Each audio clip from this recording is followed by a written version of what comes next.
It was a crisp December evening in 2024, and 10-year-old Sophie Martinez had just emptied her piggy bank to buy her mom a Christmas gift when Meryl Streep walked in and everything changed. Sophie had been saving every coin she could find for months. Her mum, Maria, a single mother at 35, had been her rock ever since Sophie's father left when she was just a baby.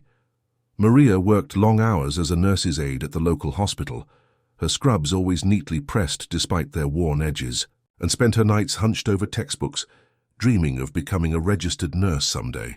Money was always tight in their small Atlanta apartment, but Maria never let Sophie feel it. She transformed their tiny two-bedroom home into a haven with her infectious laugh and endless love, making even the simplest meals feel like feasts. With her creative touches and warm smile, Sophie knew her mom loved Christmas, even though they never had much for decorations or presents.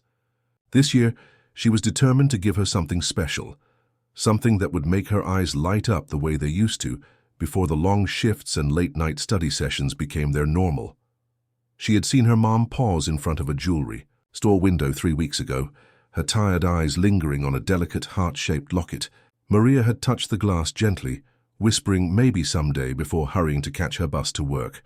That someday was today.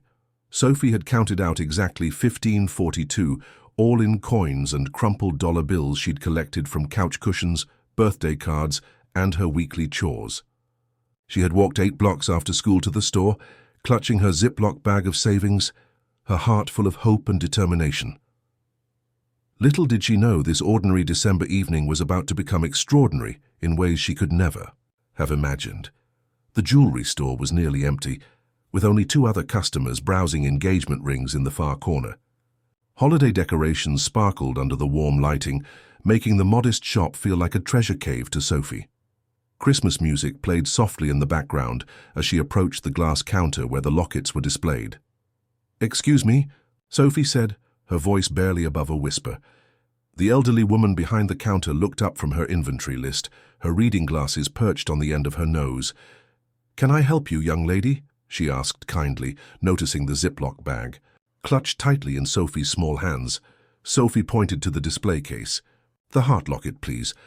The silver one with the tiny flower engraved on it." Mrs. Jenkins, as her name tag identified her, smiled warmly and unlocked the case, carefully removing the locket Sophie had described. It was even more beautiful. Up close, the silver catching the light as it dangled from Mrs. Jenkins' fingers. "This is a lovely choice. Is it for someone special?" the woman asked, placing it gently on a velvet cloth on the counter. Sophie nodded, her eyes bright with excitement. "It's for my mom for Christmas. She saw it a few weeks ago and really liked it, but we couldn't get it then." She began emptying her Ziploc bag, carefully arranging her savings on the counter. Quarters, dimes, nickels, and crumpled $1 bills, some still bearing the creases from being tucked into greeting cards.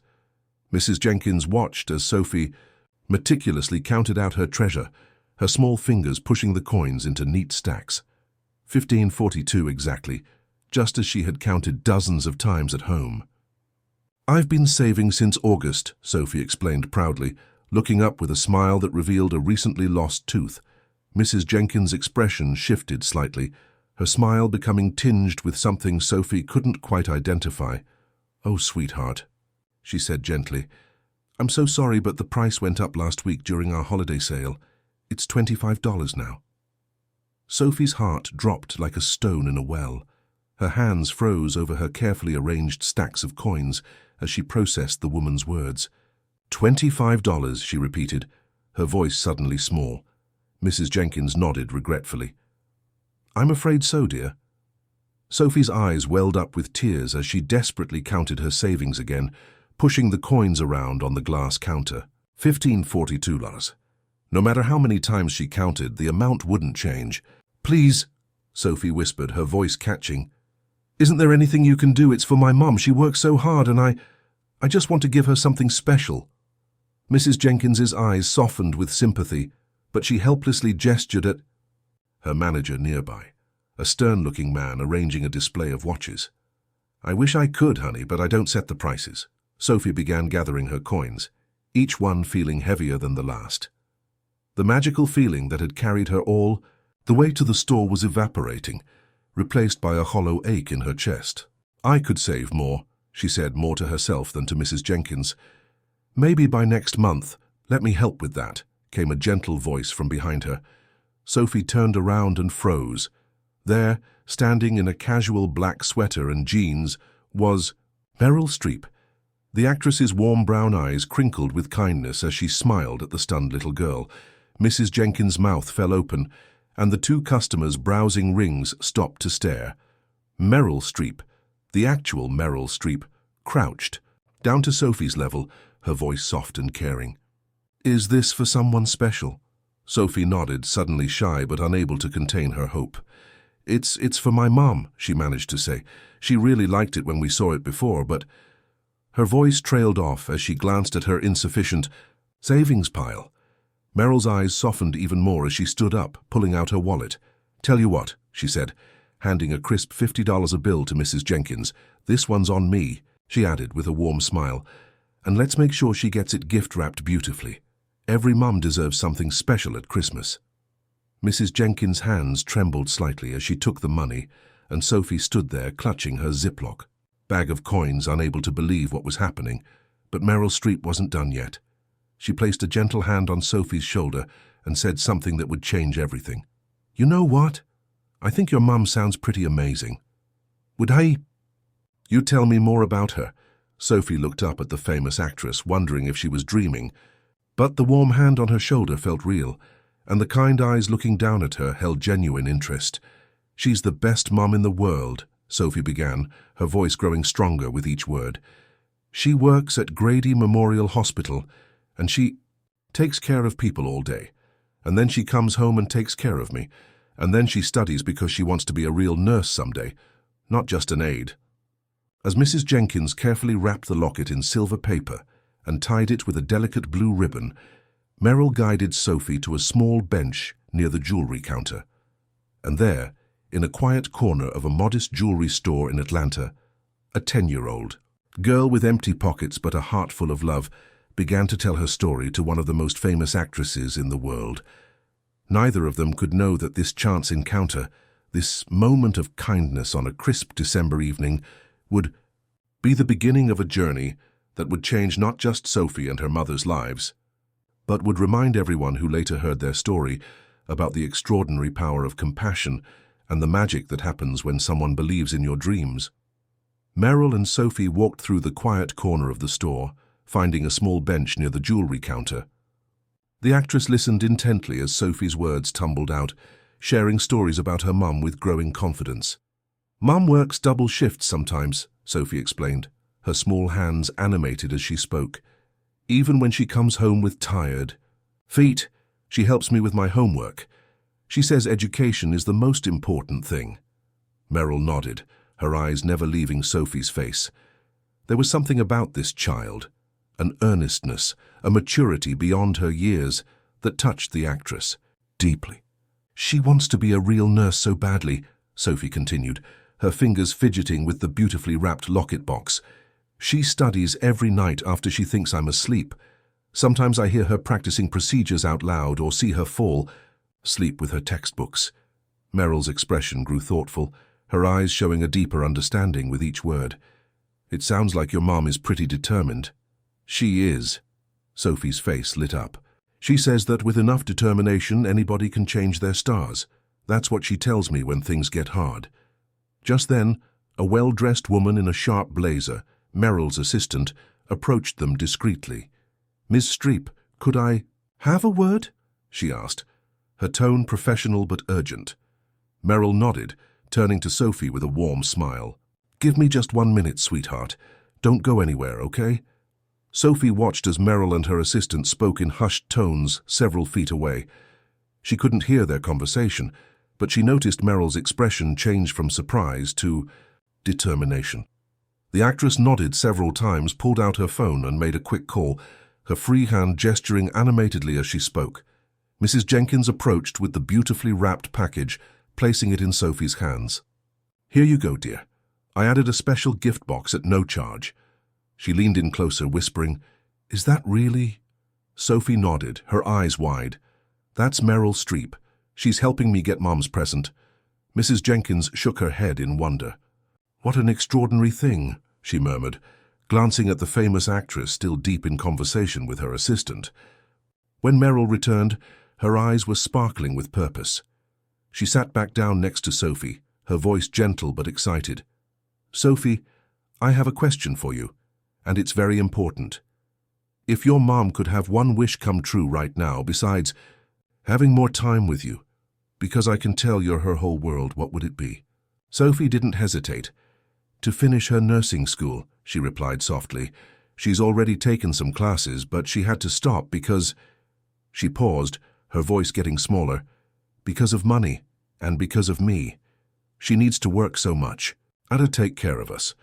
Meryl's face lit up with a determined smile.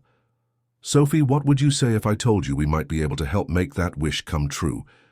The little girl's eyes widened. "Really? How?" The actress reached into her bag and pulled out a business card, handing it to Sophie. "This is my personal assistant's number. I want you and your mom to call this number tomorrow morning. Can you do that for me?" Sophie nodded, clutching the card as carefully as she held the gift-wrapped locket. Meryl leaned in closer, her voice warm with sincerity. "You know, sometimes the best Christmas gifts aren't the ones we can wrap up in a box. Sometimes they're the chances we give people to make their dreams come true. Your mom has done so much for you, and you've shown such love trying to do something special for her. Now let's work together to do something even more amazing." As Meryl spoke, her assistant returned with a manila envelope, which the actress tucked into Sophie's backpack with a conspiratorial wink. "Don't open this until you're home with your mom, okay? And remember, tomorrow morning, first thing, make that call." Sophie hugged the package to her chest, her mind spinning with possibilities. What could be in the envelope? How could Meryl Streep possibly help her mom finish nursing school? It seemed too wonderful to even imagine. "Now, how are you getting home?" Meryl asked, glancing out the store window at the darkening December sky. "I was going to walk. It's 8 blocks, Sophie admitted. Meryl shook her head firmly. "Not alone. Not after dark. My car is just outside. We'll drop you off." 10 minutes later, Sophie found herself in the back seat of a sleek black car with tinted windows, sitting next to Meryl Streep. The driver, a polite man named Robert, asked for her address. "Peachtree Apartments on Highland Avenue," Sophie told him, suddenly self-conscious about the modest building where they lived. As they drove through the holiday-decorated streets of Atlanta, Sophie gathered her courage to ask the question that had been burning in her mind. "Ms. Streep, why are you doing all this for us? You don't even know us." Meryl smiled, her eyes crinkling at the corners. "Sometimes, Sophie, the universe puts people in our path for a reason. Today, I was meant to be in that jewelry store when you were counting out your savings, and do you know what I saw? I saw a little girl with so much love for her mother that she was willing to give everything she had." She paused, looking out at the city lights. "My own mother was a lot like yours, hard-working, determined, always putting her children first. She taught me that when you're in a position to help someone who deserves a chance, you don't hesitate." The car pulled up in front of Sophie's apartment building. The exterior was plain, with Christmas lights strung along a few balconies providing the only decorative touch.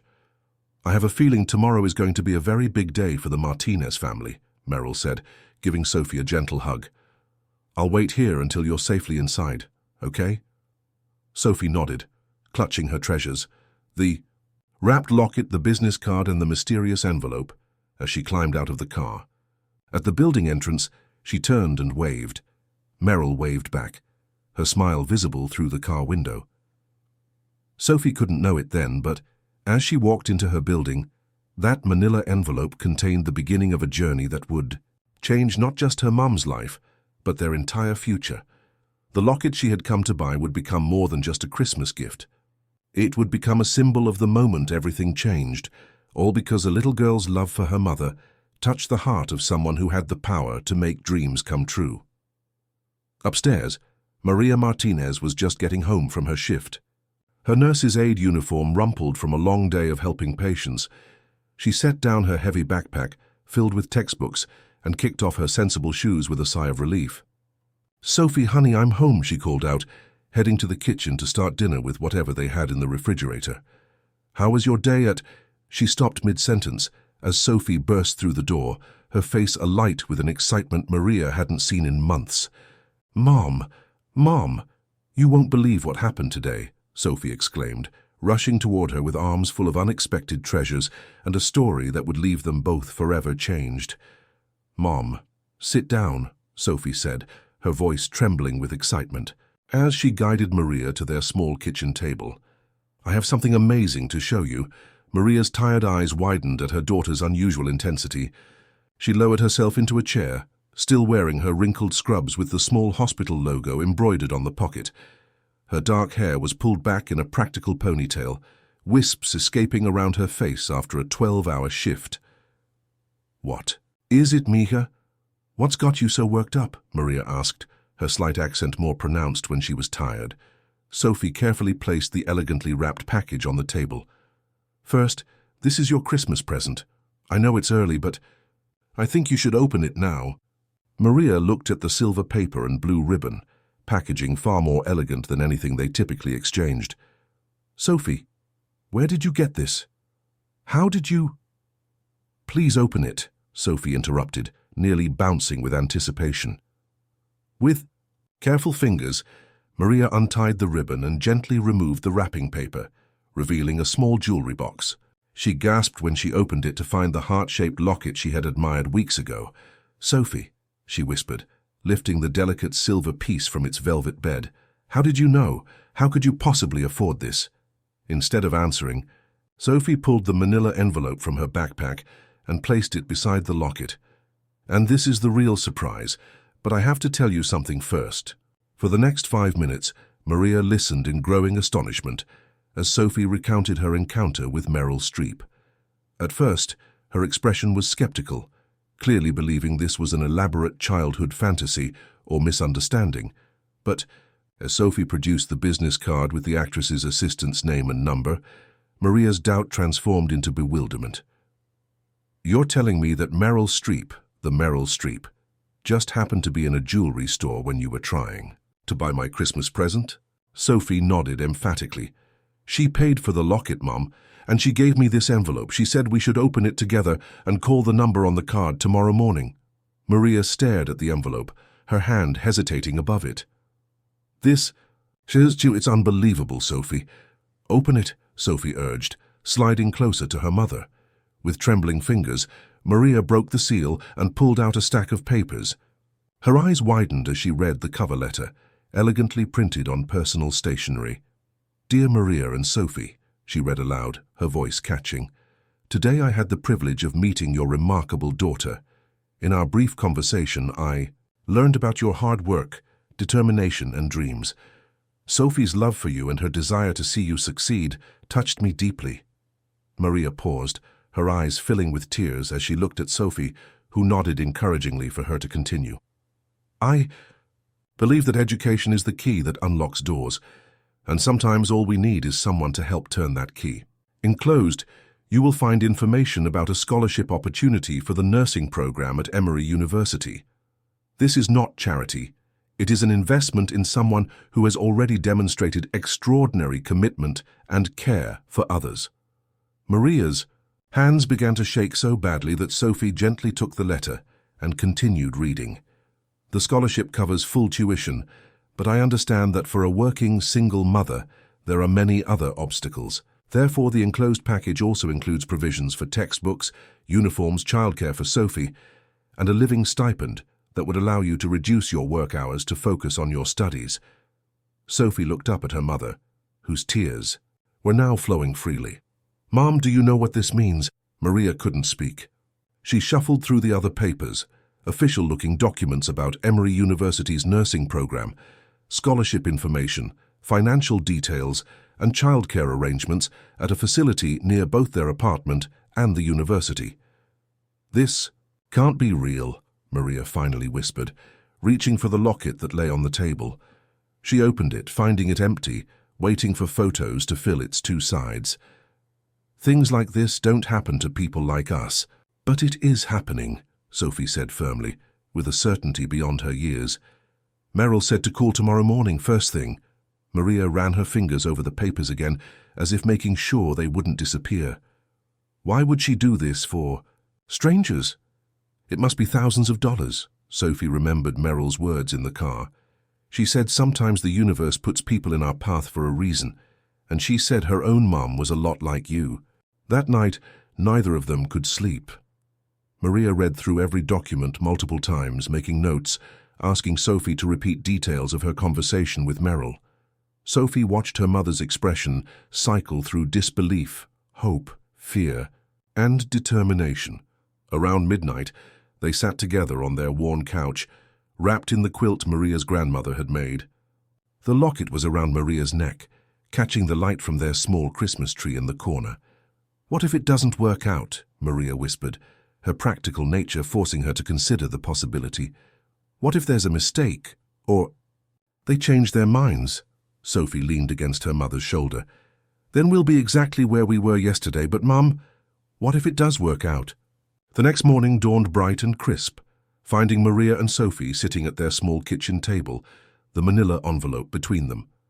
Maria had barely slept, dark circles under her eyes, but there was a new energy about her. She had showered and dressed carefully in her best clothes, a simple blouse and slacks she typically saved for special occasions. The business card sat beside the phone, the number staring up at them. It was exactly 8:40 a.m., the earliest they felt would be appropriate to call. Maria's hands trembled as she reached for the phone. What do I even say? Sophie covered her mother's hand with her own. "Just tell them who you are and that Meryl Streep asked you to call." With a deep breath, Maria dialed the number. The phone rang 3 times before a professional female voice answered. "Alexandra Pierce speaking." "Hello?" Maria said, her voice shaking slightly. "This is Maria Martinez. I'm calling because—" She paused, still finding the situation surreal. "Because Meryl Streep met my daughter yesterday and asked us to call this number this morning." There was a brief silence, and then the voice softened. "Yes, Ms. Martinez, we've been expecting your call. Miss Streep briefed me thoroughly last night. First, let me assure you that this is absolutely genuine." Maria's eyes met Sophie's, both of them wide with the realization that this was actually happening. "I have scheduled a meeting for you with the admissions office at Emory University School of Nursing for next Tuesday at 10 a.m. Would that work with your schedule? Ms. Streep has arranged for you to have the day off from the hospital with full pay." The conversation that followed would later feel like a blur to Maria, with Alexandra efficiently walking her through the details, explaining how the actress had been moved by Sophie's devotion and Maria's determination. By the end of the call, Maria had an appointment with the university's admissions office. Preliminary paperwork was being processed, and Alexandria had promised to send a car to transport them to the meeting. As Maria hung up the phone, she sat in stunned silence for a long moment before looking at Sophie with eyes full of wonder. "It's real," she whispered. "It's actually real." Sophie launched herself into her mother's arms, both of them laughing and crying at once. Maria held her daughter tightly, the locket pressed between them like a promise. That evening, as mother and daughter sat cuddled on their worn but comfortable couch, Maria held Sophie close. "You know," she said softly, "I always thought I was the one taking care of you. But look at what you did. You took care of me in the most amazing way." Sophie beamed, snuggling closer to her mom. "That's what family does, right?" Maria nodded, kissing the top of Sophie's head. "Right." She touched the locket around her neck. "And it all started because you wanted to buy me this." Neither of them could possibly know how much their lives would transform in the coming weeks and months. But as they sat together in their small apartment, surrounded by textbooks and dreams that suddenly seemed within reach, they both felt something they hadn't experienced in a very long time. Hope. Unlimited, extraordinary hope. The Emory University School of Nursing stood grand and imposing against the January sky. Maria clutched her acceptance letter in one hand, and Sophie's hand in the other, as they climbed the stone steps together. Though the day was cold, Maria felt warm with a mixture of excitement and terror. "You belong here, Mom," Sophie whispered, sensing her mother's nerves. "Remember what Ms. Pierce said." Maria nodded, recalling Alexandra's words during their meeting. with the admissions committee 2 weeks earlier. "You aren't receiving this opportunity because of charity, Ms. Martinez. You're receiving it because your academic history and professional recommendations indicate exceptional potential." Taking a deep breath, Maria pushed open the heavy door to enter her new life. The first day passed in a whirlwind of orientation sessions, introductions, and information overload. Maria received her student ID, course materials, and a brand new laptop, another unexpected gift from Meryl. By evening, she felt simultaneously exhilarated and overwhelmed as she spread her textbooks across their kitchen table. "These are all mine," she whispered in disbelief, running her fingers over the pristine covers. "I never had new textbooks before." Sophie watched her mother with pride. "You're going to be the best nurse ever." Maria smiled, though worry crept into her eyes. "There's so much to learn, Mija. What if I can't keep up? Everyone else seems younger, with fewer responsibilities." "But no one else has me," Sophie replied with confident certainty, making Maria laugh and pull her daughter close. That night, after Sophie had gone to bed, Maria's phone buzzed with a text from an unknown number. "First, days are always the hardest. Remember, you've already overcome more challenges than most of your classmates ever will." Meryl Maria read the message 3 times, her eyes filling with tears of gratitude. Somehow, amid her busy life, the actress had remembered Maria's first day and reached out. She clutched the locket around her neck, still scarcely believing how much her life had changed in just 1 month. The following weeks tested Maria's determination like never before. The coursework was rigorous, demanding every spare moment she had. The reduced work schedule, now just 2 shifts per week at the hospital, helped enormously. But the transition from full-time work to full-time study required a complete restructuring of their lives. Sophie adjusted to her after-school care program with resilience that made Maria's heart swell with pride. The facility Alexandra had arranged was unlike any childcare Sophie had experienced before. A vibrant learning environment with dedicated tutors, art programs, and nutritious meals. Sophie flourished there, making new friends and maintaining her excellent grades. Still, there were difficult moments. One evening in February, Maria found Sophie sitting alone in her room, hugging her knees to her chest. "What's wrong, sweetheart?" Maria asked, sitting beside her on the bed. "I miss you," Sophie admitted quietly. "You're always studying or at class?" Maria's heart clenched. She gathered Sophie into her arms, breathing in the familiar scent of her hair. "I miss you too, so much. But what we're doing now, it's building our future." "I know," Sophie said, "and I'm proud of you, Mom. Sometimes I wish things could be like before, but also like now." Maria understood exactly what her daughter meant. Their life before had been harder in many ways, but simpler too. They'd spent more time together, even if it had been folding laundry or cooking simple meals side by side. That night, Maria sent a hesitant text to Alexandra, asking if it might be possible to adjust her schedule to include 1 full homework-free day, with Sophie each week. The response came within an hour. Meryl had already anticipated this need. The living stipend was increased slightly to compensate for the reduced work hours, ensuring Maria could afford to take Sundays completely off for family time. Their first official Sophie Sunday involved pancakes shaped like anatomical hearts. Maria's anatomy class was proving both challenging and fascinating, a walk through Piedmont Park and an afternoon building a solar system model for Sophie's science project. As they worked together gluing Neptune's rings, Maria felt a perfect contentment she hadn't experienced in years.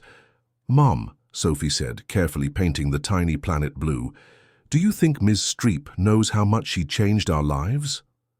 Maria glanced at her phone, where Meryl's occasional encouraging texts arrived like unexpected gifts. "I think she does. But someday, when you're grown up and I'm an experienced nurse, we'll find a way to really thank her by helping someone else." March brought Maria's first major exams. She studied with an intensity that surprised even her most dedicated classmates, many of whom began to seek her out for study groups. Her years of practical experience as a nurse's aide gave her insights into patient care that textbooks couldn't provide, and her professors took notice. Ms. Martinez, her Fundamentals of Nursing professor, said after class one day, "Your case study analysis was exceptional. Have you considered specializing in pediatrics? You have a natural empathy that would serve those patients well." Maria blinked in surprise. I haven't thought that far ahead yet." "You should," the professor encouraged. "With your compassion and life experience, you could make an extraordinary difference for children and their families." That evening, as Maria recounted the conversation to Sophie over dinner, her daughter's eyes lit up. "You'd be perfect with kids, Mom. You always know exactly what to do when I'm sick." Maria smiled, tucking the suggestion away in her heart alongside other dreams that were beginning to feel possible. In early April, a package arrived at their apartment. Inside was a beautiful frame containing Sophie's school photo, sized perfectly, to fit the locket. With it was a note in elegant handwriting. "For the empty half of the locket, the other side is for your graduation photo, which I cannot wait to see. Thinking of you both." Meryl, Maria, and Sophie sat together on the couch as Maria carefully opened the locket and placed the tiny photo inside. The small click as it closed felt significant somehow, the sound of a promise being sealed. That night, as Maria reviewed her impressively high midterm grades, she allowed herself to fully believe, perhaps for the first time, that she would actually complete this journey. She touched the locket around her neck, feeling the weight of both the present and the future it contained. Sophie on one side, and an empty space awaiting the woman Maria was becoming. Outside their apartment window, spring was transforming Atlanta, bringing new life to the city. Inside, a similar transformation was taking place, as Maria Martinez, step by determined step, became not just a student or a mother, but a woman reclaiming dreams she had once thought lost forever. By mid-May, the initial excitement of Maria's new academic journey had given way to the grinding reality of student life. Finals loomed just weeks away, and Maria's kitchen table disappeared beneath stacks of textbooks, spiral notebooks filled with meticulous notes, and flashcards covered in medical terminology.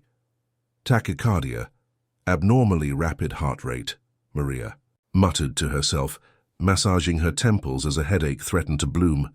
She glanced at the clock, 11:30 p.m., and sighed. Sophie had been asleep for hours, and Maria still had 3 chapters to review before her morning class. The past month had been particularly challenging. Maria's pharmacology professor had a reputation for brutal exams, and her last quiz score had shaken her confidence. Though she'd never failed a test in her life, Maria had scored barely above passing, the red C+ a stark reminder of how much she still had to learn. Sleep deprivation was becoming her constant companion.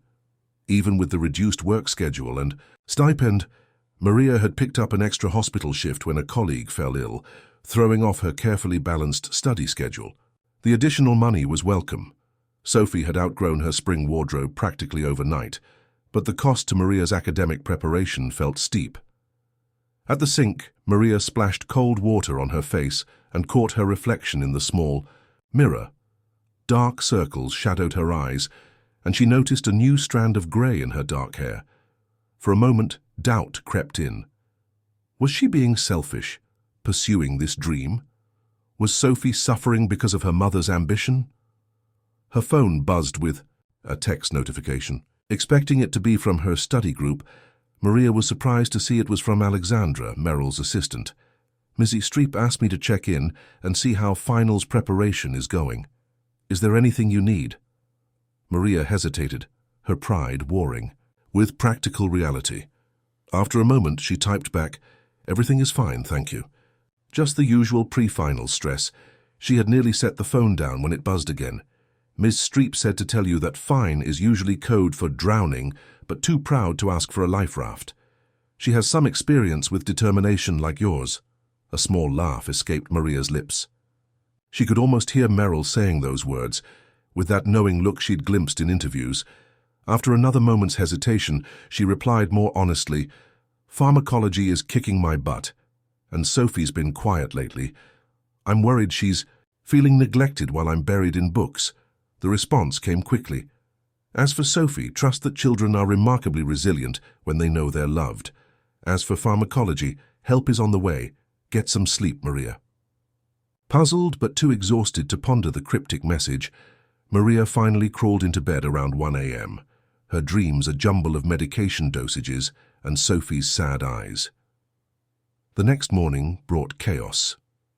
The alarm failed to go off. Sophie couldn't find her math homework, and Maria spilled coffee on her last clean shirt. They rushed out the door, Maria dropping Sophie at school with barely a kiss goodbye before racing to campus for her 8 a.m. class. As Maria slid breathlessly into her seat seconds before the professor began lecturing, her phone vibrated. A text from Sophie's school. Her daughter had forgotten her lunch. Maria's heart sank, another failure in the growing list. She quickly texted back that she'd deliver it during her break, knowing she'd have to skip her own lunch to make it happen. The day continued its downward spiral. Maria's pharmacology professor announced a surprise quiz for the following day, covering material Maria hadn't yet reviewed. During clinical skills lab, she fumbled a simple blood pressure reading twice before getting it right, earning a concerned look from her instructor. By late afternoon, Maria sat alone in the nursing school's study lounge, fighting tears of frustration. The weight of everything, school, motherhood, work, financial stress despite the stipend, pressed down on her chest like a physical presence. Rough day. Maria looked up, startled. A woman in a maintenance uniform was pushing a cleaning cart past her table. "You could say that," Maria admitted with a weak smile. The woman nodded sympathetically. "My daughter's in medical school. I remember those days." She moved on, leaving Maria to wonder if everyone could read her struggles so easily. When Maria finally arrived home, she was surprised to find lights on in their apartment. Had Sophie forgotten to turn them off before leaving for school? Concerned, she hurried inside and stopped short at the scene before her. Her kitchen table, normally buried under study materials, had been transformed.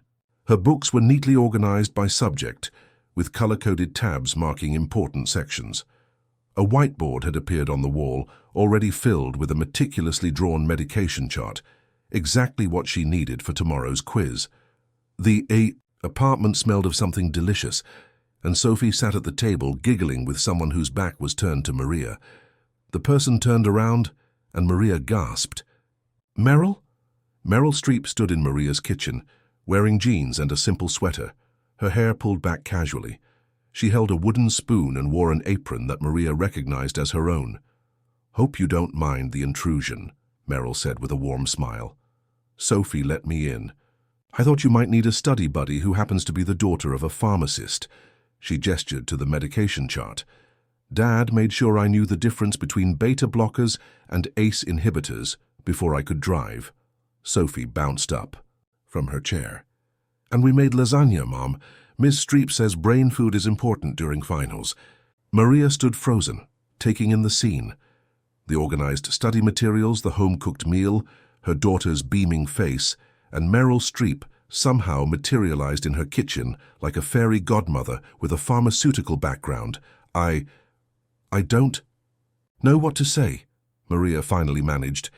"You don't need to say anything," Meryl replied gently. "Just eat, study, and remember to breathe. The rest will follow." That night became one of the most extraordinary of Maria's life.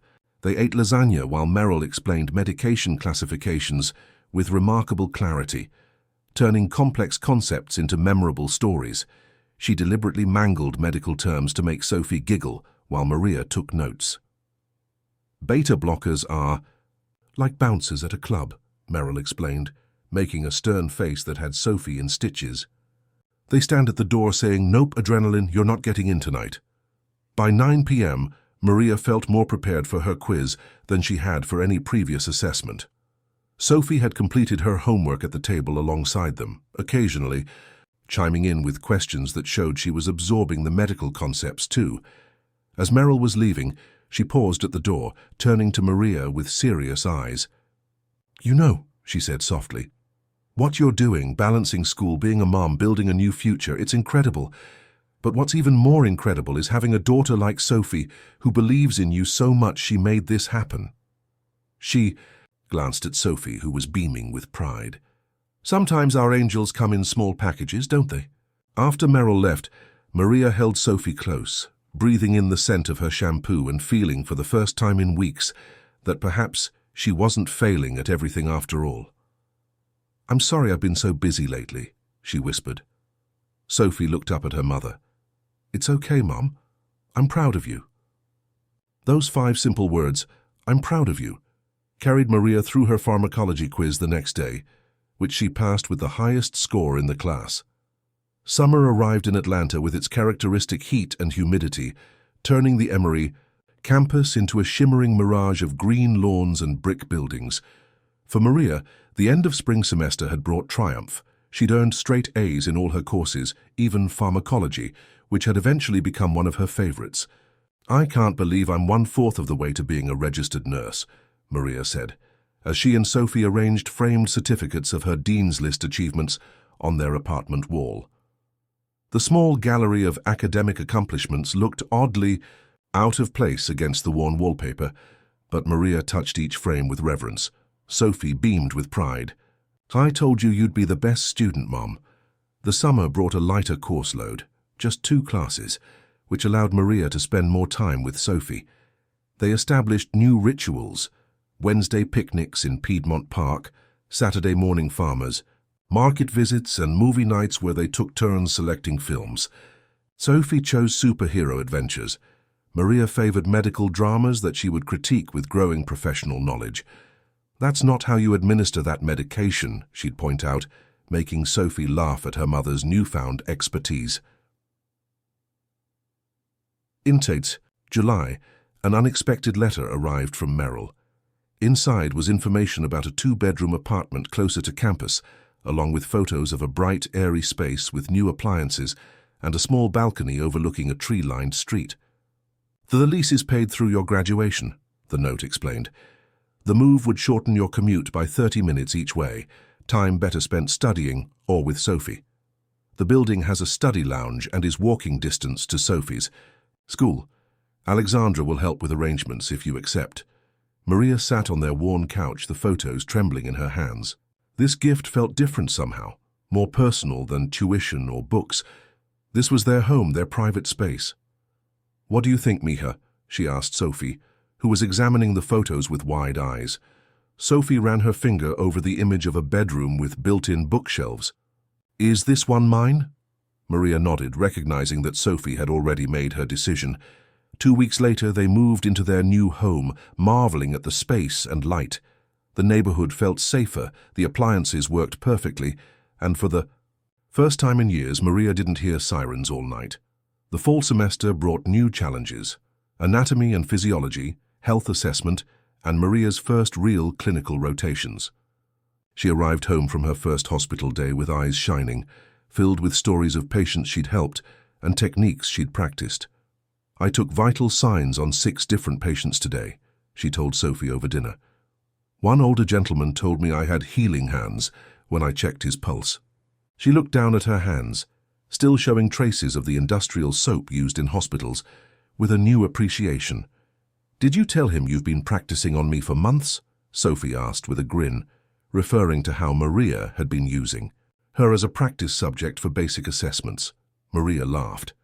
"I told him I had a very patient daughter who let me practice." The fall also brought Sophie's 11th birthday. Maria had saved carefully from her stipend to buy Sophie a tablet for schoolwork, but when the day arrived, there was also a delivery, a professional telescope with a card signed by Meryl. That evening, they set it up on their small balcony, and Sophie gasped as Saturn's rings came into clear view. "Mum," she whispered, "do you think Miss Streep knows everything I've ever wanted?"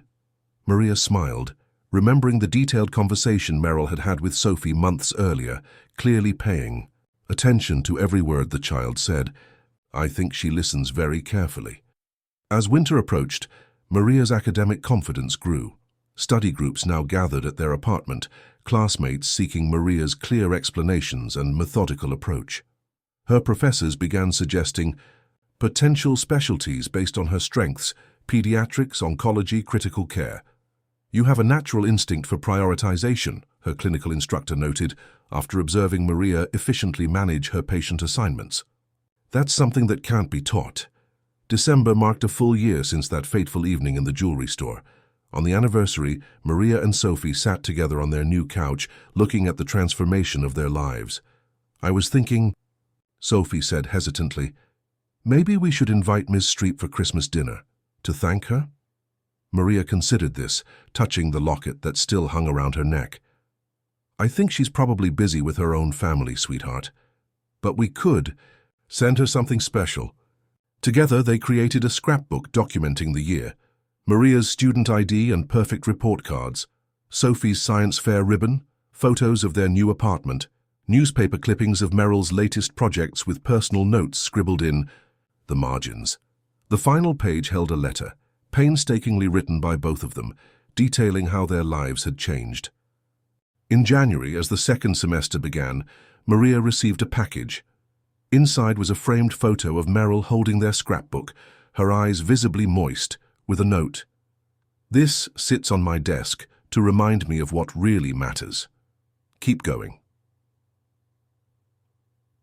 The winter. Months brought Maria's first true test, a clinical rotation in the emergency department. The pace was frantic, the cases heartbreaking, the learning curve steep.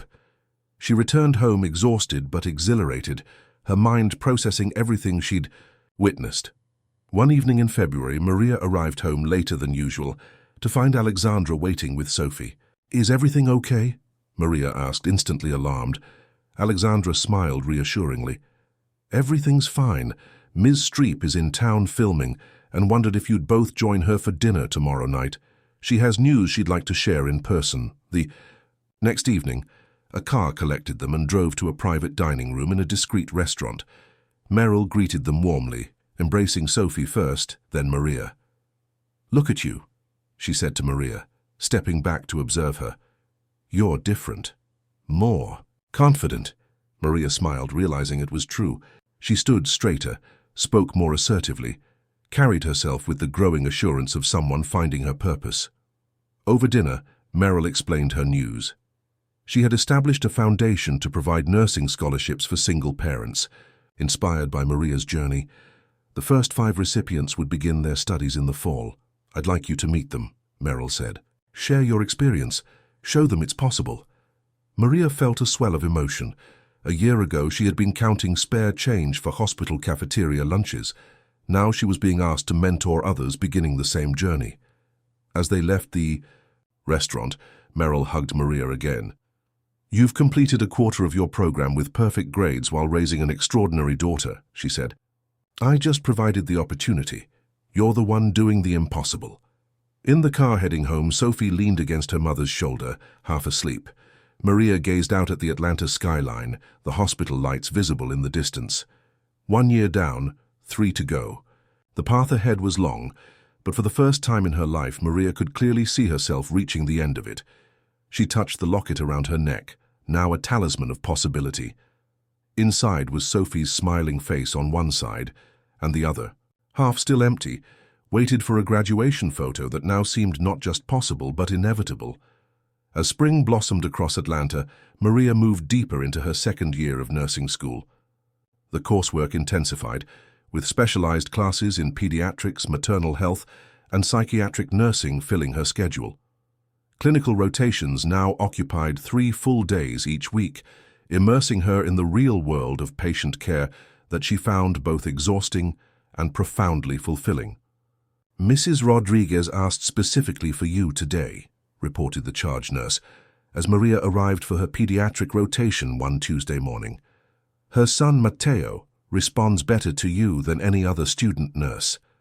Maria smiled, tucking her stethoscope into her scrub pocket. 7-year-old Mateo was recovering from appendix surgery and had been terrified of hospitals until Maria had connected with him by speaking Spanish and sharing stories about Sophie. It's because we both love Spider-Man, Maria said modestly, though the small victory warmed her heart as she headed to his room. These moments of connection with patients had become precious to Maria. Each successful interaction built her confidence, confirming that she wasn't just learning a profession, but finding her calling. Her clinical instructors had begun to take notice, often asking her to demonstrate procedures for other students or to take on more complex patient assignments. At home, Sophie had developed her own community. Their new apartment building housed several families with children, and Sophie had formed a tight-knit group of friends who gathered for homework sessions and weekend adventures. Maria marveled at how her once shy daughter now organized study groups and neighborhood games with easy confidence. One evening in late April, Maria arrived home to find Sophie deep in conversation with Mrs. Abernathy, their elderly neighbor from across the hall. The woman was showing Sophie how to crochet, their heads bent together over colorful yarn. "Mom," Sophie exclaimed when Maria entered, "Mrs. Abernathy is teaching me to make a baby blanket for your OB rotation. You can bring it." "For one of your patients?" Maria exchanged a grateful smile with their neighbor, touched by the thoughtfulness behind the gesture. This was a new development. Neighbors who became friends rather than strangers passing in hallways. Their previous apartment building had been a place where people kept to themselves, doors firmly locked, interactions minimal. "That's wonderful, Mija," Maria said, setting down her heavy backpack filled with textbooks. "And how are you feeling today, Mrs. Abernathy? Has that new medication helped your arthritis?" The elderly woman nodded. "Much better, dear. That referral you suggested made all the difference. This too was new, being able to offer meaningful help to others." Maria's growing medical knowledge had become a resource for their small community, whether advising Mrs. Abernathy about her medications or helping the Collins family downstairs understand their son's asthma treatment plan. One Sunday in May, Maria's phone rang with an unfamiliar number. It was Diane Foster, one of the recipients of Meryl's new nursing scholarship program. "I hope it's not inappropriate to call," Diane began hesitantly. "But orientation is next week, and I'm terrified. I have 2 kids. I haven't been in school for 12 years, and I'm convinced they made a mistake accepting me." Maria laughed softly, remembering her own fears from the previous year. "I felt exactly the same way," she assured Diane. "Let's meet for coffee tomorrow. I'll bring all my first-year materials and walk you through what to expect." The next afternoon, Maria met Diane at a cafe near campus. A single mother of 2 boys who had been working as a medical receptionist while dreaming of becoming a nurse. As they talked, Maria realized how much knowledge she had to share, from practical tips about managing clinical schedules with childcare to study strategies for challenging courses. "How you make it seem possible," Diane said as they parted, her eyes showing the first glimmers of confidence. "It is possible," Maria assured her, "and you're not doing it alone." That evening, Maria called the other 4 scholarship recipients, offering her support and organizing a group meetup before orientation. When she mentioned this to Sophie, her daughter immediately suggested hosting a family picnic where all the parents could bring their children. "The kids need to meet too," Sophie explained with the wisdom of experience, "so they know other kids whose mums are going through the same thing." The scholarship recipients' picnic took place in Piedmont Park on a perfect Saturday in late May. Watching the children play while the parents shared stories and concerns, Maria felt a sense of community that had been missing from her life for years. "For you've created something remarkable here," said a voice behind her. Maria turned to find Meryl dressed casually in sunglasses and a simple hat that provided just enough disguise to avoid drawing attention. "I didn't know you were in town," Maria exclaimed, hugging the actress warmly. Meryl smiled. "I'm between projects and wanted to see how the scholarship program was developing." She gestured toward the gathering. "This wasn't part of the plan, but it's exactly what these families need." Together they watched as Sophie organized a game of tag, making sure even the shyest children were included. Nearby, 2 of the scholarship recipients were exchanging phone numbers, already forming study partnerships. "Your daughter is extraordinary," Meryl observed. "She has your compassion, but none of your self-doubt." Maria nodded, realizing the truth in those words. "She's never questioned her worth the way I always did." "That's your greatest achievement," Meryl said softly. "Far more important than any degree." As the afternoon progressed, Maria's clinical instructor, Dr. Chen, unexpectedly joined the gathering, having been invited by one of the new scholarship students who had met her during campus tours. The respected professor brought her own children and spent time talking with each of the incoming students. "Martinez," Dr. Chen said, pulling Maria aside, "I've been meaning to speak with you. Your performance in pediatric rotation has been exemplary. Have you considered applying for the Children's Healthcare of Atlanta internship program next year? It's competitive, but with your skills and background, you'd be a strong candidate." Maria blinked in surprise. "I hadn't thought that far ahead yet." "You should," Dr. Chen encouraged. "The application deadline is next February. I'd be happy to provide a recommendation." That evening, after the picnic had ended and everyone had departed with plans for future gatherings, Maria and Sophie walked home through the park with Meryl. "Is Children's Healthcare of Atlanta a good hospital?" Meryl asked.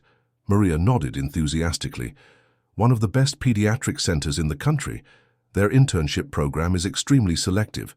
"But you'll apply," Sophie stated with certainty. Maria smiled at her daughter's unwavering confidence. "Yes, I'll apply." As they reached the street where Meryl's car waited, the actress turned to them both. "I'd like to show you something, if you have time tomorrow. Alexandra will pick you up at 10. The next morning, Alexandra drove them to a film set hidden away in a converted warehouse. Meryl met them at the entrance, excited to show them behind the scenes of her current project, a film about a rural health clinic and the nurse practitioner. Who ran it? "I've been shadowing nurse practitioners for weeks to prepare," Meryl explained as she showed them around the set. "And every time a director asks for a particular medical detail, I think, what would Maria do?" Sophie watched wide-eyed as they observed a scene being filmed, while Maria found herself fascinated by the medical equipment, a mix of authentic tools and clever props. During a break in filming, Meryl introduced them to the director and several cast members, speaking proudly of Maria's accomplishments in nursing school. "You're her inspiration for this character," the director told Maria, leaving her speechless. As they left the set that afternoon, Maria realized something profound had shifted.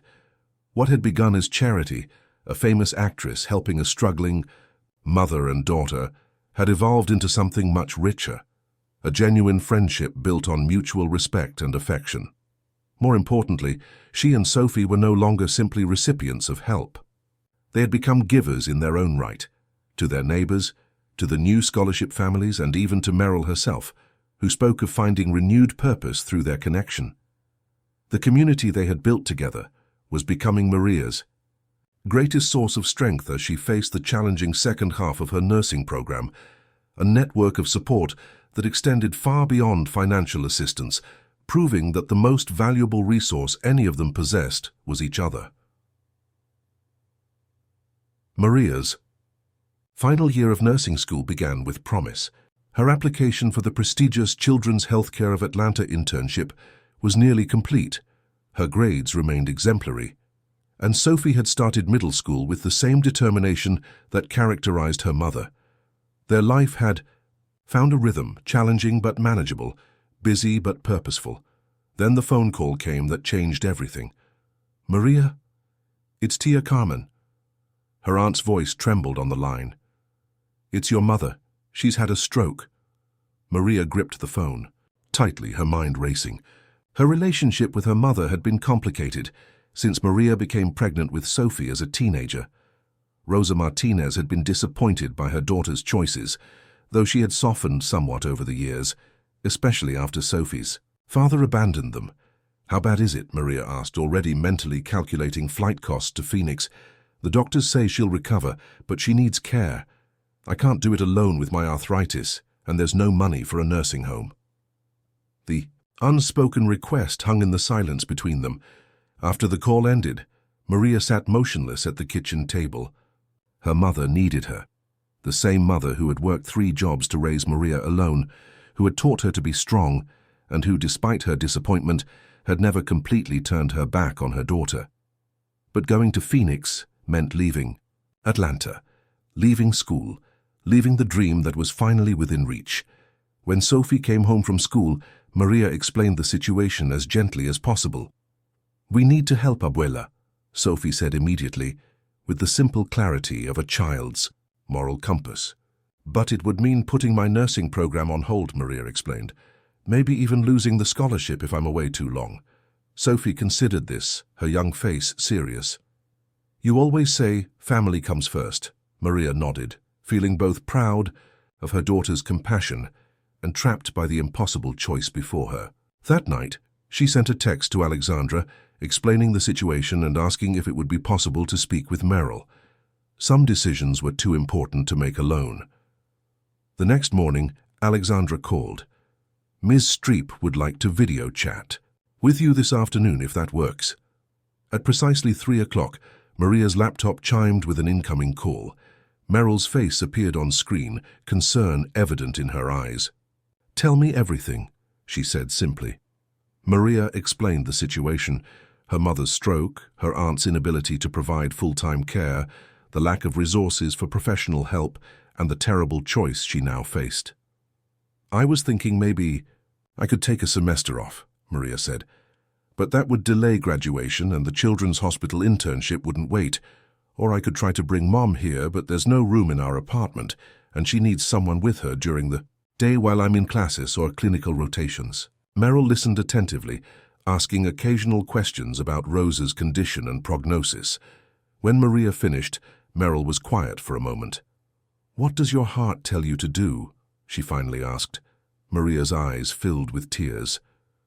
To help my mother. But I'm terrified of losing everything we've built here. Meryl nodded. That's what I thought you'd say. Now let's figure out how you can do both. What followed was not the easy solution Maria might once have expected from the wealthy actress. Instead, Meryl guided her through an exploration of options, pushing her to think creatively rather than simply throwing money at the problem. Your mother's recovery will take months, not years, Meryl reasoned. This is a temporary crisis, not a permanent derailment. Together, they formulated a plan. Maria would speak with her professors about missing 2 weeks of classes to get her mother settled, then return to Atlanta to complete the semester. Alexandra would help find a suitable caregiver in Phoenix who could work with Rosa during her recovery, with costs covered by the Scholarship Foundation as an emergency extension. But the most important piece, Meryl emphasized, is that you need to have an honest conversation with your mother.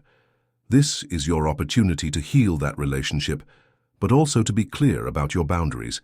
Your education isn't expendable.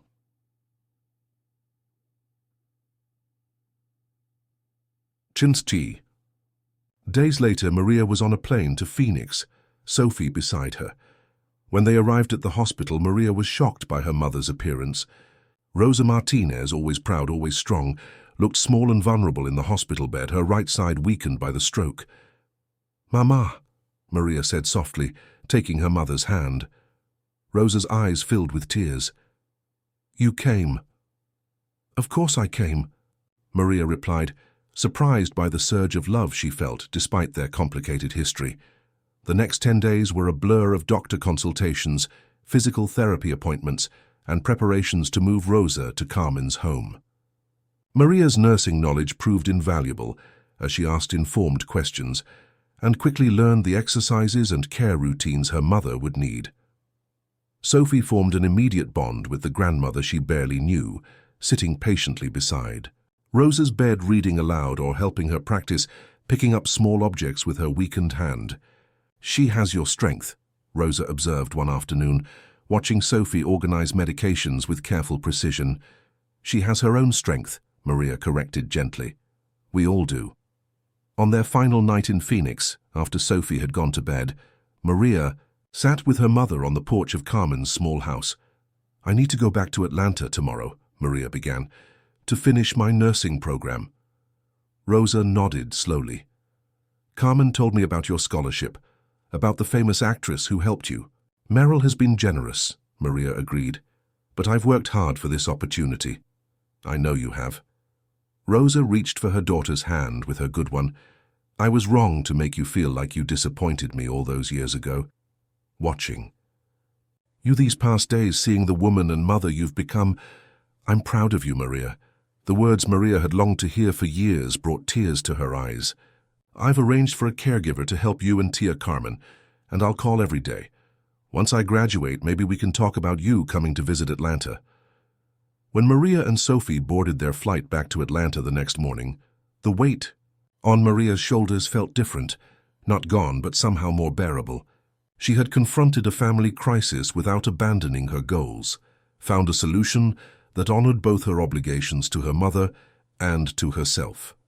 Back in Atlanta, Maria threw herself into catching up on missed classwork. Her professors, impressed by her handling of the family emergency and her determination to stay on track, provided additional support. Dr. Chen even arranged for Maria's experience caring for her mother to count toward her clinical hours in rehabilitation nursing. Late. One night, as Maria completed a case study on stroke recovery that now felt deeply personal, her phone chimed with a text from Meryl. "How did you manage the impossible?" Maria smiled, typing back, "By refusing to accept that it was impossible." The reply came quickly.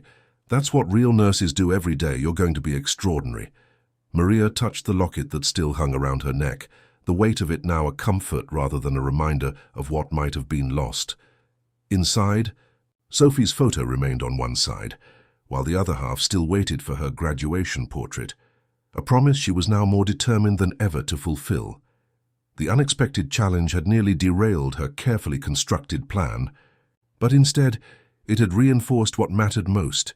Her commitment to becoming a nurse was not just about professional achievement, but about being able to care for those who needed her, patients, family, and one day, perhaps others facing the same struggles she had overcome. The morning of Maria's graduation dawned with perfect Georgia sunshine streaming through the windows of their apartment. Maria stood in front of the mirror, her hands slightly trembling as she adjusted the collar of her dress beneath the graduation gown that hung waiting on the door. 3 years had passed since that fateful December evening when Sophie had emptied her piggy bank and Meryl Streep had walked into their lives.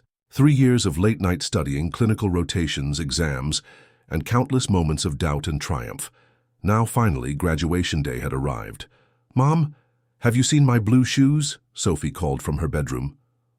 Maria smiled at the sound of her daughter's voice. At 13, Sophie was no longer the small girl who had counted out coins at a jewelry counter. She had grown taller, more confident, her academic achievements matching her mother's, as she excelled in her first year of middle school. "Check under your bed," Maria replied, reaching for the heart-shaped locket that lay on her dresser. She opened it, looking at Sophie's photo on one side and the empty space on the other, soon to be filled with today's graduation portrait. The doorbell rang, and Sophie raced to answer it. Maria heard the familiar voice of Rosa Martinez, her mother, who had arrived from Phoenix 3 days earlier for the graduation. After her stroke last year, Rosa had made a remarkable recovery. The crisis that had nearly derailed Maria's education had instead strengthened their relationship, with weekly video calls bringing grandmother, mother, and granddaughter closer than they had been in years. "You are not dressed yet?" Rosa exclaimed, entering Maria's bedroom with an exasperated but loving expression. "We need to leave in 30 minutes, Maria laughed. "I'm almost ready, Mama." Rosa stepped forward to help her daughter into the graduation gown, her once weak hands now steady enough for the delicate task. "I never thought I would see this day," she admitted softly. "My daughter, a nurse. I never thought I'd see it either," Maria confessed, remembering the young single mother she had been, struggling to pay rent while dreaming of an education that seemed impossible. As Rosa fastened the gown, Sophie appeared. In the doorway, beautiful in a new blue dress holding a small package. "This just came by courier," she announced, handing it to Maria. Inside was a small velvet box and a note in familiar handwriting. "To replace the one you've worn every day for 3 years. The original belongs in your memory box, but this one is for your future. With love and immense pride, Meryl." Maria opened the box to find a new locket, similar to her treasured original but crafted of white gold, with tiny sapphires forming a delicate pattern on its surface. Inside it was empty on both sides, waiting for new memories. "It's beautiful," Sophie breathed, leaning over her mother's shoulder. Maria nodded, too moved for words. She carefully placed the new locket on her dresser, then fastened her original around her neck. Some traditions needed to be honored, especially today. The Emory University School of Nursing graduation ceremony was held in the grand auditorium, filled with proud families and nervous graduates. Maria sat among her classmates, scanning the audience until she found Sophie and Rosa in their reserved seats near the front. Beside them, to Maria's surprise, sat Dr. Chen, who had become both mentor and friend during the past year. When Maria's name was called, she rose on steady legs and walked across the stage with dignity. Maria Elena Martinez, Bachelor of Science. In nursing, graduating with highest honors. The dean's words echoed through the auditorium as Maria accepted her diploma, her eyes seeking Sophie's face in the crowd. Her daughter was beaming, applauding wildly alongside Rosa. And there, a few rows behind them, partly obscured by a wide-brimmed hat but unmistakable nonetheless, sat Meryl Streep, who had quietly slipped into the ceremony despite her busy filming schedule. Maria felt her heart swell with gratitude and joy as she moved the tassel on her cap from right to left. She had done it. Against all odds, despite all obstacles, she had become Nurse Maria Martinez, BSN. After the ceremony, as graduates and families mingled on the lawn outside, Meryl made her way through the crowd to Maria's side. "Congratulations, Nurse Martinez," she said warmly, embracing Maria. "I can't believe you came," Maria replied, blinking back tears. Meryl smiled. "I wouldn't have missed it. I've been following your journey every step of the way, even when I couldn't be here in person." Sophie appeared beside them, almost as tall as Maria now in her new heels. "Ms. Streep, thank you for the new locket. It's gorgeous." "You're welcome, sweetheart," Meryl replied, embracing Sophie as well. "I thought your mom might need something to commemorate her new beginning." Rosa approached more hesitantly, still somewhat awed by the famous actress despite their previous video conversations during Maria's visits to Phoenix. "Mrs. Martinez," Meryl greeted her warmly. "It's wonderful to finally meet you in person. Your daughter is remarkable." "She always was," Rosa said with quiet pride. "I just didn't always see it clearly." As photographers circulated among the graduates, Maria posed with her diploma, her family, her classmates. For the most important photo, she carefully opened her locket and handed a small graduation portrait to Sophie. "Would you do the honors?" she asked. With solemn ceremony, Sophie placed the tiny photo in the empty half of the locket, completing the promise made 3 years earlier. The gentle click as it closed sounded like the period at the end of one chapter, and the capital letter beginning another. When Dr. Chen joined their small group, she carried an envelope bearing the Children's Healthcare of Atlanta logo. "I wasn't supposed to give you this until Monday," she told Maria, "but I don't think they'll mind if you open it today." With trembling fingers, Maria broke the seal and read the contents, her face lighting up with joy. "I got the pediatric residency position," she announced, her voice breaking with emotion. "I start in July." Meryl's face lit up. "That's wonderful news. Isn't that the position you most wanted?" Maria nodded, still staring at the letter in disbelief. "It's the most competitive program in the region. I never really thought—" "I did," Sophie interjected with absolute confidence. "I always knew you'd get it." As the celebration continued around them, Meryl drew Maria aside for a moment of quiet conversation. "I have something to tell you," she said. "The foundation has expanded. Next fall, we'll be supporting 15 nursing students, single parents who just need someone to believe in them." 15? Maria echoed, remembering the 5 pioneering students she had mentored. Meryl nodded. "And I was hoping you might consider serving on the selection committee. These candidates need someone who truly understands their journey," Maria felt a new sense of purpose unfold within her. From struggling single mother to registered nurse to mentor for others following the same difficult path, the transformation felt both profound and perfectly natural. "I would be honored," she replied. Later that evening, as Sophie and Rosa prepared a special graduation dinner in their apartment, Maria stepped onto the small balcony for a moment alone. The sun was setting over Atlanta, painting the sky in shades of gold and rose. In the distance, she could see the illuminated towers of Children's Healthcare, where she would soon begin her career. She touched the locket around her neck, now complete with photos on both sides, Sophie on one half and her graduation portrait on the other. What had begun as a simple Christmas gift had become something far more significant, a symbol of promises kept, of dreams realized, of the extraordinary journey from hopelessness to possibility.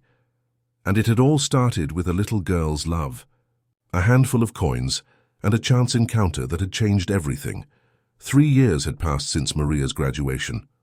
The pediatric wing of Children's Healthcare of Atlanta hummed with the quiet efficiency of a weekday afternoon as nurse Maria Martinez made her rounds, checking on patients with the confident compassion that had become her trademark. At 38, Maria had found her purpose. The long hours and emotional challenges of pediatric nursing suited her perfectly, her natural empathy paired with the technical skills she had worked so hard to acquire. She had recently been promoted to charge nurse, a position that recognized both her clinical expertise and leadership abilities. Nurse Martinez, a timid voice called from the doorway of the break room where Maria was reviewing charts. She looked up to see Lucia, a new nursing student in her clinical rotation. "The patient in room 412, Ellie, is asking for you," Lucia said. "She's refusing to let anyone else start her IV." Maria smiled. 10-year-old Ellie was 3 days into her leukemia treatment, her small body battling a disease too big for her years. The child had attached herself to Maria from the first day, recognizing perhaps a kindred spirit who understood what it meant to face overwhelming odds. "On my way," Maria replied, gathering her supplies. To Lucia, she added, "Come with me. I'll show you how to gain a child's trust while performing a difficult procedure." As they walked down the corridor, Maria noticed Sophie waiting by the nurse's station. At 16, her daughter had blossomed into a poised young woman, her backpack slung over one shoulder, and her dark hair pulled back in a practical ponytail much like Maria's own. "Hey, Mom," Sophie greeted her with a quick hug. "I finished school early today, thought I'd come shadow you for a couple of hours if that's okay, for my community service project."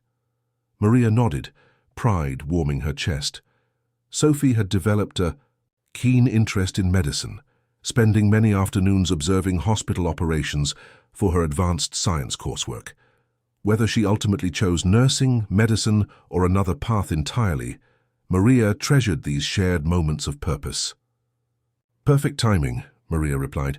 "You can help me with Ellie in 412. She needs a new IV line and she's nervous." Together, the three entered Ellie's room, where the pale girl brightened at the sight of Maria.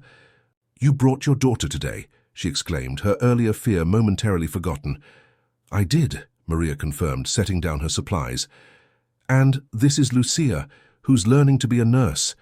Think you can help us teach her about brave patients as—" Maria expertly distracted Ellie with stories while performing the IV insertion. She caught Sophie watching intently, absorbing every technique, every gentle word. The moment felt sacred somehow. 4 females of different ages connected in this healing space, each learning from the others in different ways. Later that afternoon, as her shift ended, Maria's phone chimed with a text from Meryl. "Are we still on for dinner tomorrow? I'll be in town for the foundation event and would love to see you both." Maria smiled, typing back a quick confirmation. Though Meryl's schedule had grown increasingly busy with award-winning roles and directing projects, their friendship had remained steady through regular calls and occasional visits. The next evening, Maria and Sophie met Meryl at a quiet restaurant in Midtown. Now in her 70s, the actress remained vibrant and engaged, her face lighting up as they entered. "There are my favorite nurses," she greeted them warmly, rising to embrace first Sophie, then Maria. "I'm not a nurse yet," Sophie corrected with a laugh. "Still 2 years of high school to go." "Yet," Meryl emphasized with a knowing smile. "I hear you've been accepted into that competitive summer medical program at Emory." Sophie nodded excitedly. "I just found out yesterday." Mum cried. "Happy." "Tears." Maria defended herself, settling into her chair. Very dignified, happy tears. As they enjoyed their meal, Meryl updated them on the Nursing Scholarship Foundation, which had expanded to support 30 students across 3 states. "And 6 of our graduates are now working at Children's Healthcare alongside you, Maria." "They're excellent nurses," Maria confirmed. "I'd hire a dozen more just like them." After dessert, Meryl grew more serious. I wanted to talk to you about something important. The Foundation Board is planning a significant expansion, potentially national, and we need someone to direct the program full-time, someone who understands the challenges these students face, who can advocate for them, develop mentoring programs. Maria's eyes widened as she realized what Meryl was suggesting. Me? But I'm a nurse. I don't have experience running a foundation. You have the only experience that truly matters, Meryl countered. You lived it, and you've mentored every scholarship recipient for the past 6 years while working full-time and raising an extraordinary daughter. Sophie reached for her mother's hand. You'd be amazing, Mum. Maria hesitated, her mind racing. The offer was unexpected but strangely compelling. She loved nursing, the direct patient care, the immediate impact, but this role would allow her to multiply that impact 100-fold, creating pathways for others like herself. I'd need to think about it, she said finally. It's a big change. Of course, Meryl agreed. Take all the time you need. Walking home through the mild spring evening, Sophie linked her arm through her mother's. You're considering it, aren't you? Maria nodded slowly. I never imagined leaving direct patient care, but helping create more nurses when there's such a critical shortage, maybe that's an even more important contribution. Plus, Sophie added thoughtfully, you'd be doing for hundreds of people what Miss Streep did for us. The simplicity of that truth stopped Maria in her tracks.